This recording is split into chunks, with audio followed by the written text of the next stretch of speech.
And the agenda items that I was concerned about was the provisional ballots. And good morning, Chairman, and all of you, assembled everybody in the room. I'd like to have it be known publicly as well in the private sector about those who are victims of human trafficking,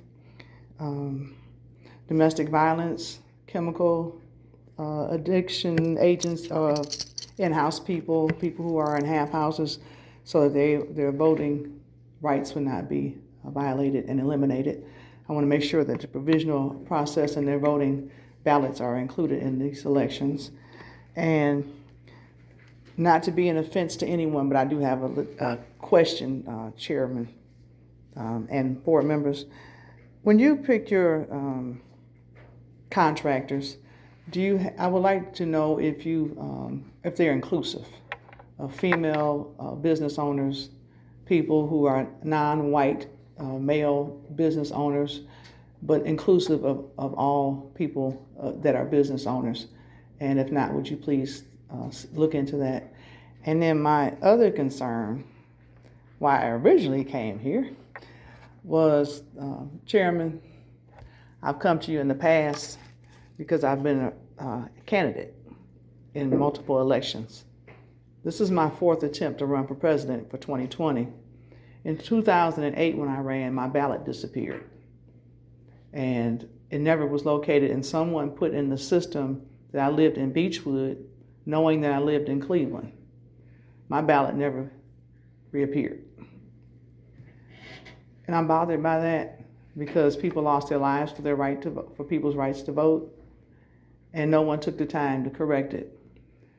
And I'm also concerned that at every election, Chairman, every single election that I run for office, my voting rights are violated. My First Amendment rights are violated. I'm denied the right to media, press, and when I come down here to the Board of Elections on the second floor, people lie to me and tell me they don't know the voting process to promote their own candidates. Chairman, would you please look into that and correct that for me? I would really appreciate it. And I've come in the past very emotional because I have had to overcome some obstacles myself. And then for me to lose my rights in voting due to racism, sexism, and all these other isms and schisms that people have, I would like for you to, as the chairperson, to please correct that for me. In the positive, I have established something called the Global Engagement Dissolving Violence Against Women and Children, because I'm still concerned about us. And this is not to bash men or males, because boys become men. And I would like to see us work together. And then my final concern on this agenda that you have, I'd like to know, Chairman and the board members, do you ever reach out to the church? I can't represent any other religion. I'm a Christian. I can't speak for Muslims or Hinduism or anything like that.